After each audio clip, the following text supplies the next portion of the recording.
Hello lovely people and welcome to a Christmassy Inclusive Books for Children list. So I was recently a judge in the inaugural Inclusive Books for Children Awards. Boom! Yay! Which was not Christmassy, that was not. But it did happen in December, at the start of this week. So I thought, what better thing to talk about than some Christmas/winter books for our children that are inclusive in a range of different ways. This is part of a series I have on my channel talking about inclusive books for children in a range of ages, and we've got 6 books here that we're going to be talking about that actually cover a range of different ages. The links for all of the books will be in the description down below. If there are any books that you would like to add to the list and suggest, please drop them in the comments down below, as I would love to learn more. Dude, also, are you obsessed with this dress too? Because I really am. It's actually just one dress. It's from Miss Candy Floss, of course. Book number 1, Luna Loves Christmas. Luna is a little cutie who has her own series, but with this particular edition in the series, we get to follow Luna as she volunteers with her mother at a food bank over Christmas time. Luna has a mixed racial background and her parents are separated, so she makes a point of how she has 2 different Christmases, one Christmas with her mum, one Christmas with her dad, which is really lovely for children who don't have all the family together at one time type of Christmas, which most books show. They also then deliver boxes and parcels from the food bank to different types of families, including an old lady who lives alone who reads Luna a little story that is like a little add-on bonus book in the middle of this book. And I love when books do this. This was one of my favourite things as a child. If anyone has the Jolly Pocket Postman, which I didn't include because I don't really think fantasy books are inclusive. Hot take. Because it's fantasy. I mean, I guess everyone is different. Are a snowman and a gingerbread man really different, or are they the same? Because they're both fantasy creatures. That was a whole thing, by the way, in the judging, because one of the books had been included on the long list as being inclusive, but then also, because it was so fantasy based, we were all like, I'm not entirely sure where the inclusion is here. It's hard to tell if these are real people. Who is being included? Gingerbread men, overly represented at this time of year. This is just an incredibly sweet story about being compassionate at Christmas and all coming together as a community. Alright, less Christmas focused, number 2 is Little Glow, the story of a tiny little flame. It's very sweet. And it follows this little flame as it goes throughout different festivals within a village. It doesn't strike me as a town. It's not particularly big. It's cute. So it has a whole range of different festivals that are celebrated within this little village that people live in. So one family celebrates Chinese New Year, and there's the little flame celebrating along with them. It's actually my year next year, Year of the Dragon. I'm very excited. There's a birthday party featuring a mum, some grandparents and a little girl, fireworks night, Halloween, Diwali, Hanukkah, and of course, Christmas. The book is obviously super inclusive. There's even disability representation and a whole range of different types of family setups and makeups of the family. And it's a really sweet way to show that this little flame who wishes that they could be bigger and that they could mean more and help out more. In the end, well, I don't want to ruin the ending. I mean, I guess I can ruin the ending for you, it's fine. You're an adult, spoilers. I mean, I guess you're an adult, you probably should be an adult watching this. At the very end, it shows that the little flame is all that's needed to help one daddy find his way back home to their family house for Christmas. So not only does it show how fire is something that brings us all together, but also that even a little flame can make a big difference. And that as a community we can all celebrate together and share in each other's celebrations and celebrate that other people are celebrating, even if we're not celebrating the same thing. It's also nice to, I think, stack a Christmas bookshelf with things that aren't just about Christmas if you happen to be celebrating Christmas, or put on your Hanukkah bookshelf things that aren't just about Hanukkah if you're celebrating Hanukkah. Number 3, Joy to the World, Christmas Around the Globe. This was a favourite from last Christmas that Rupert really enjoyed and has come back around this year. And he's really enjoying looking at it and learning more about it. It shows the different ways that people around the world who celebrate Christmas celebrate Christmas. That was a great ending to that sentence. Although it does start with Mary and Joseph, not all of the pages are religious and show how Christmas doesn't have to be something that is just about religion. It can also be coming together as families. The page that is about Australia is very different to all the others. They are just at the beach. They're not actually eating Christmas dinner, even though it says that they are. From Colombia's Day of Little Candles to India's Kushwa, which it gives you pronunciation tips, so I really hope I said that correctly. Philippines, Simpang Gabi, and look, it's two dads having a nice time in Canada. The artwork within this book is very bright, colourful, something that children can get very interested in, and it has scattered, I think, within the images a number of little things that they can try and find, have fun trying to find Father Christmas on a number of the pages, or Santa Christmas, as Rupert calls him for some reason I have yet to discover. There's a fun informational section at the back for the adults, so we can learn and give them interesting facts as if they came from our own heads and we've known them all along. I think it's a lovely way to introduce children to the idea that the same thing that they celebrate can be celebrated around the world in different countries in different ways. So similarly to Little Glow, but perhaps a bit more personal, is our favourite day of the year, which has been a big hit this Christmas.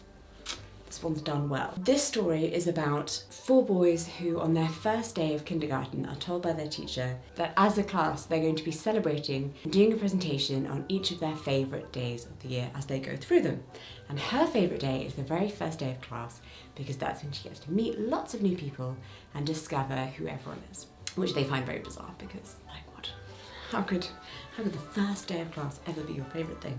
And each of these boys celebrate in very different ways with their families who come from very different backgrounds, and they each get to share this with their classes and talk about why they love their day and what it is about it that they love the most. Only one of them actually celebrates Christmas and doesn't celebrate it in the way that we most often see in English language books, which is really lovely. I also really appreciate that the main character and the narrator of this book as we go through it is a little boy called Musa, who is a Muslim, and he talks about how his favourite day of the year is actually Eid, and why Eid is amazing and how Eid is so great.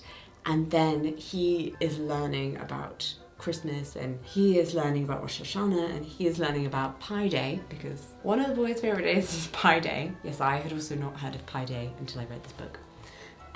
This is Kevin. His favourite day is Pi Day. Go for you. Good on you, Kevin. Kevin's family don't celebrate Christmas because they believe in science, which is the one thing with this book I'm like, I think you can still believe in science and celebrate Christmas, Kevin. I think the other people in your class also believe in... Right, it's a sweeping statement there, Kevin. It's really beautiful to see from a child's perspective what it is they love so much about their favourite special times of year for their families and how they would share that with the other children in their class. And we have a lot of fun with Rupert trying to guess what the other children are celebrating. Like, what time of year does that child like? What is that one into? Absolutely no idea. So if anyone knows, anyone can work out what all the little symbols on the back are about, let me know. Number 5, the Story Orchestra, the Nutcracker. This is actually one of Rupert's Christmas presents, so slightly terrified that I'm going to press it and he'll run in the room, find out. But this is a musical book, and Rupert's a very, very big ballet fan, and the Nutcracker is one of his faves. He really enjoys listening to ballet music, and that's what got him into ballet. So we thought it would be a lovely idea to get him a musical book which tells the story of the Nutcracker. And the reason that I really like this one in particular is because it has a range of different ethnicities as the characters within the book.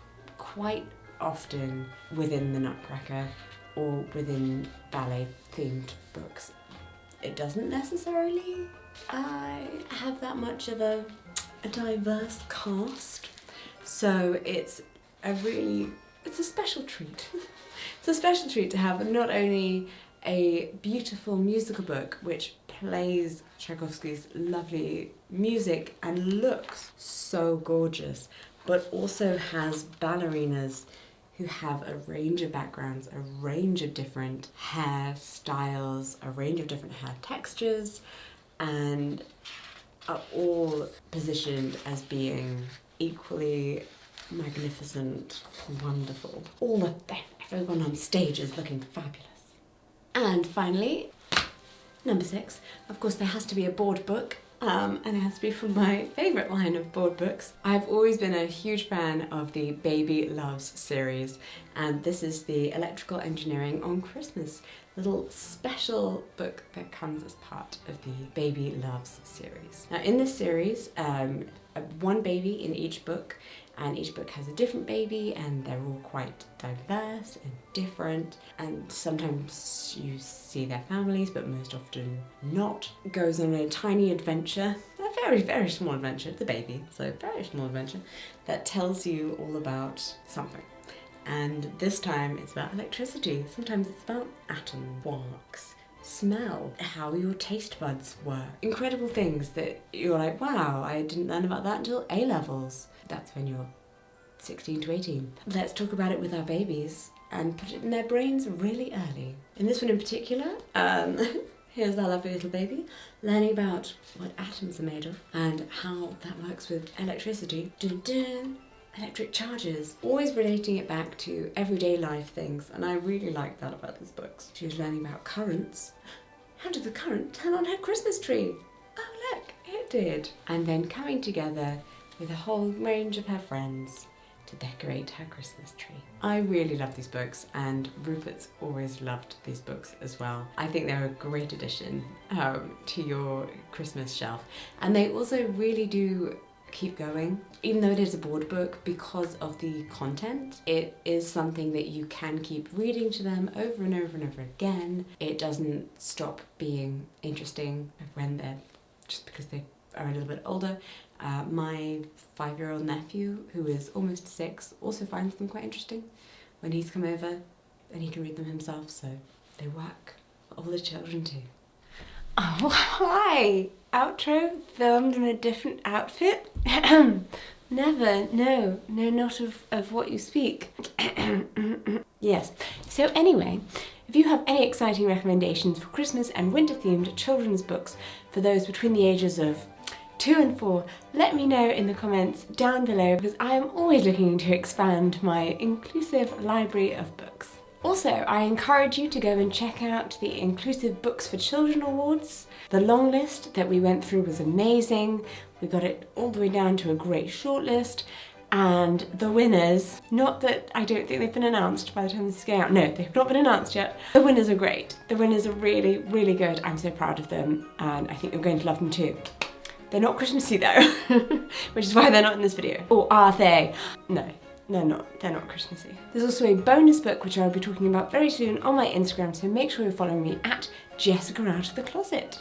And also follow me on Instagram for other things, like queer history, being adorable with my wife, stuff, many clothes, lots of clothes. It's also fashion, vintage fashion. Thank you so much for watching the video, and I will see you in my next one. Bye bye!